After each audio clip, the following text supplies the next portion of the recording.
Hello and thanks for joining us from our studios in Israel. I'm Brett Allen Smith here with ILTV's Morning Briefing. Explosions rocked the Damascus airport in Syria late last night. Pro-regime sources say that Syrian air defense batteries shot down a large flurry of attempted airstrikes, with most accusing Israel of leading the affront.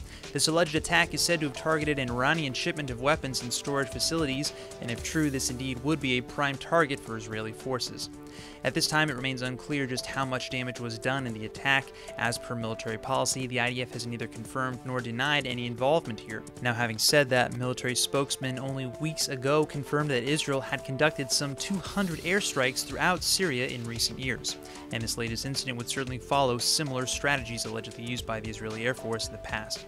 Reports suggest that this round of attacks focused primarily on two targets: an Iranian plane carrying weapons that had just landed in Damascus from Tehran, and a series of storage rooms at Damascus airport believed to be storing weapons. But most troubling of all is one report that suggests that these rooms were labeled with United Nations or DHL mail service logos. If correct, this would suggest a clear and concerted effort to thwart Israeli efforts and sneak under the radar. With the Syrian civil war largely coming to a close following 7 bloody years, Israeli leaders have promised to do everything in their power to keep Iran from claiming a foothold in the destabilized region. Presuming this latest airstrike was indeed the work of the Israeli military, it would demonstrate the army's willingness to make good on that threat.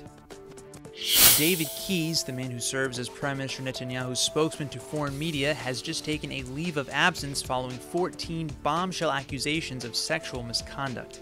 At this time, 4 women have come forward alleging acts of criminal sexual assault. Keyes has fiercely denied the allegations and says that he will use his time from office to, quote, clear his name.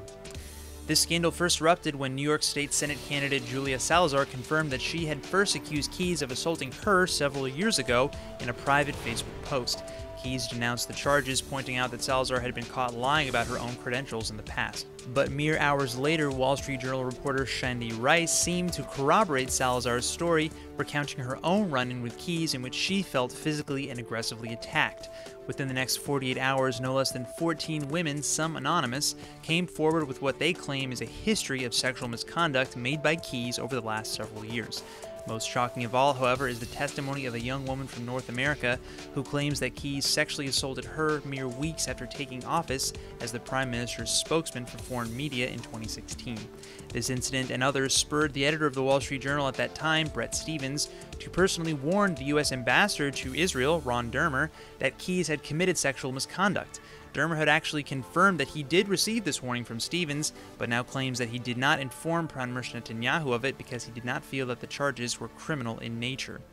Knesset members, however, are beginning to rally for an investigation into this story because in Israel, sexual misconduct is in fact a criminal offense, especially if committed by a government official while in office.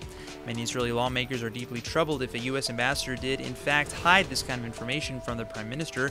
At this time, no criminal charges have been filed against Keyes, and many of these incidents seem to have taken place while he lived in the United States. But given the serious nature of the accusations, clearly this is a very sensitive issue that will perhaps lead to more. 4 people were injured during a shooting Saturday night, including a 5-year-old boy, in the southern Tel Aviv port city of Jaffa. All 4 victims were taken to the Wolfson and Ichilov hospitals for treatment. The 3 older male victims are in light to moderate condition. The boy, Walid Abu Sif, is reportedly in critical condition, however, after undergoing surgery at the Tel Aviv Soraski Medical Center. He is now in a coma in the pediatric intensive care unit. According to some reports, the boy was allegedly shot in the head by a stray bullet, but other reports say that the shooting, quote, was carried out during an argument between separate people, end quote. The police are currently investigating the background of the event and, as of now, considering it a criminal shooting and not a terror-related incident. Hebrew media is reporting that it is suspected to be part of a wider conflict between criminals. The investigation is ongoing. Since the beginning of the year, 6 people have died and a few others have been injured in Jaffa.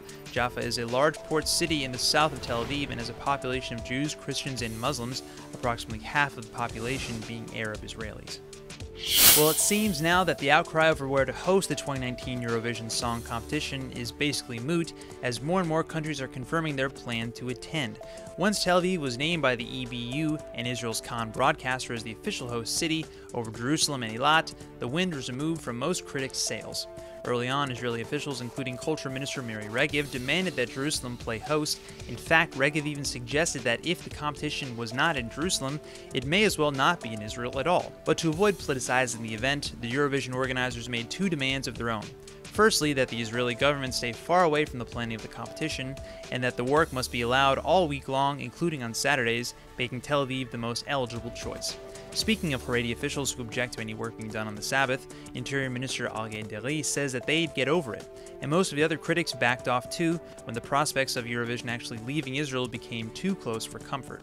At any rate, this is great news in the fight against global BDS. Despite petitions in Iceland to boycott the contest, Iceland has confirmed that it will compete in Eurovision at the end of the day. And Germany has just disinvited composer Brian Eno following a similar call to boycott published online by international artists, including Pink Floyd frontman Roger Waters. So finally, everyone can focus on what's really important, the music. That's all for now. Follow us on Facebook at Israel English News and on Twitter at ILTV News. I'm Brett Allen Smith, and see you later with our main daily broadcast from Israel at 2 p.m. Eastern Time.